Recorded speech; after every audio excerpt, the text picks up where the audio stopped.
வணக்கம் நண்பர்களே. என்னோடய சுப்ராவில் ஒரே ஆயில் லீக்காக இருந்துச்சு. அதனால் வண்டியை எடுத்துகிட்டு போயிட்டு பார்த்தா ஆயில் சீல் எல்லாமே அதுலேருந்து லீக் ஆகிச்சு இருந்துச்சு. அதனால் பெட்ரோல் ஊற்றி நல்லா எல்லாத்தையும் கழுகிட்டு அதுக்கப்புறம் அதில் உள்ள ஆயில் சீல்லாம் ரிப்ளேஸ் பண்ணிவிட்டு அதுக்கப்புறம் பார்த்திங்கன்னா செயின் ஸ்ப்ராக்கெட்டில் உள்ள இன்னர் ஸ்ப்ராக்கெட் ஆயில் சீலையும் மாற்றிட்டு அது எல்லாமே பர்ஃபெக்டாக ஒர்க் ஆகுதான்னு பார்த்து எல்லாம் மாட்டியாச்சு. அதுக்கப்புறம் கிக்கர் ஆடிக்கிட்டே இருந்துச்சு. அதனால் கிக்கர் ஷாஃப்ட்லாம் நல்லா இருந்துச்சு. மில்லிங் மட்டும் நல்லா இல்லை. அதனால் மில்லிங் மட்டும் என்வி மேக்கில் ஒரு 200 வந்துச்சு.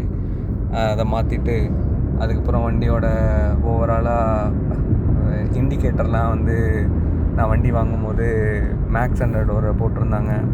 அதனால் அதையும் எடுத்து மாற்றிட்டு அதுக்கப்புறம் ஃபோர்க்கும் ஆயில் லீக் இருந்துச்சு. கழட்டி பார்த்தா ஃபோர்க்கோட மெயின் டியூப் மாற்றுற கண்டிஷனில் தான் இருக்குது, நல்லா இல்லை அப்படின்ட்டாங்க. ஸோ அப்புறம் லோக்கல்லேயே அதை சோர்ஸ் பண்ணி சிலிக்கான்னு ஒரு பிராண்டில் கிடச்சிச்சு.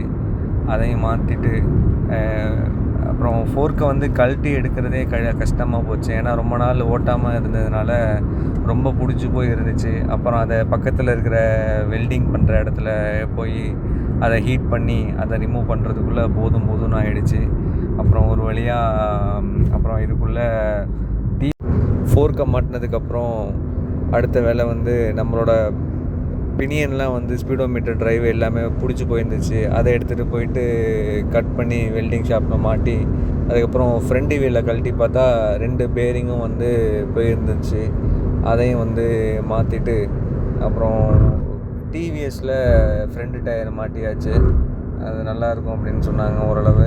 அதனால் அதை மாட்டி அதுக்கப்புறம் ரியர் வீல் பார்த்திங்கன்னா டன்லாப்பு போட்டு அப்புறம் பேட்ரியெல்லாம் செட் பண்ணி விட்டு எல்லா லைட்டு போனது இண்டிகேட்ரு எல்லாமே எரிய வச்சாச்சு. ஸ்பீடோமீட்டரில் உள்ள லைட்டு எல்லாமே முடிஞ்சு பர்ஃபெக்டாக மெக்கானிக் கொடுத்துட்டாரு.